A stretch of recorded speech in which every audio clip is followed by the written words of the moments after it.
Welcome to the Christian Statesman. I am your host, Zach Wagner, and this is episode 29, What is a Globalist? I have a brother who is very successful in international business. He was the president of a large American company in Japan. He likes the idea of globalism. In his business mind, globalism and globalists are businesses that diversify their operations in different countries and adapt to doing business across international lines. This is a cozy textbook definition of globalism, or the growing world market, but the globalists we are referring to here today are a bit different.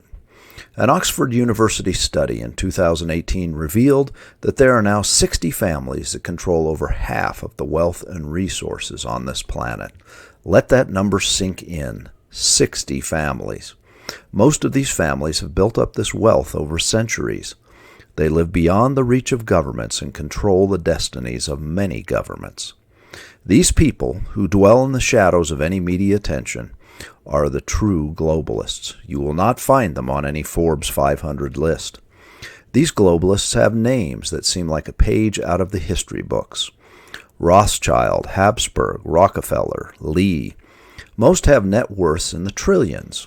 Yet we do not see or hear of their ventures outside of perhaps some obscure philanthropic endeavor. But these people have an agenda, and in fact, that agenda has been published to the world on many occasions. In a link below this article, you can read the Wikipedia article on the Georgia Guidestones. The history of the Guidestones is not as important as the message they contain. They contain the globalist blueprint for a one-world government. This is known in many circles as the New World Order. Brush aside any notion of conspiracy theories and disinformation on the subject. These people exist, their goals are real, and you and I are not likely in their plans for the future. Most people would dismiss such things as a B-movie plot for some James Bond-related thriller. But be assured, these goals and objectives are real. A true globalist believes they are the lords of this planet, and that the mass of humanity that has risen up over the past few centuries are consuming the resources of our planet at an unsustainable pace. They are the ones who have attempted to implement population control through many artifices, including abortion, one-child policies, continual rhetoric regarding overpopulation, and other dark methods. But the Earth's population has now exceeded 7 billion, and these overlords are planning a massive depopulation event, all in the name of preserving the Earth's resources for them and their more enlightened posterity. In 1988, Prince Philip of England stated, "In the event that I am reincarnated, I would like to return as a deadly virus to contribute something to solving overpopulation."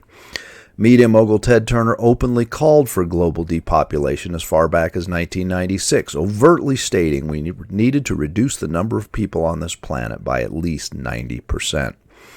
Combine the rhetoric of the super elite with the goals of such projects as Agenda 2030, and you begin to get the picture. A real globalist is someone who wants to preserve the world with perfect environmental and energy policy, with free education and health care, with every modern medical technology available to make life long and fruitful. They just want this for themselves and their insiders, not for you and me and the rest of the useless eaters rabble they detest for burning up their planet. For us, it is a different story. Think along the lines of the first installment of Hunger Games. That fictional novel and movie are not as fictional as one might imagine. After all, the principles of liberty, private property, and self-direction are qualities the elite see as fitting only for the enlightened. Combine all these ambitions with the rising global technocracy, and you have the perfect storm that encourages such global elites to the point they might actually pull off such socio-psychotic imaginations. In short, they see too many humans as a cancer upon the earth in need of disposal, their own words, literally. The scriptural record begs to differ. The psalmist reminds us that the earth is full of the goodness of the Lord. If we accept the creationist model, we know God made the earth for the benefit of man, and his initial commandment in the garden to multiply and replenish the earth still stands. Thus we see the ultimate control of the earth as more than a social or political policy. It literally stands in opposition to the divine purposes the earth was given. This puts such a brand of globalism squarely in the arena of good versus evil, and two guesses as to who is standing in evil's corner. Thank you for joining us today on The Christian Statesman. We hope you'll tune in again soon, and as always, have a great day.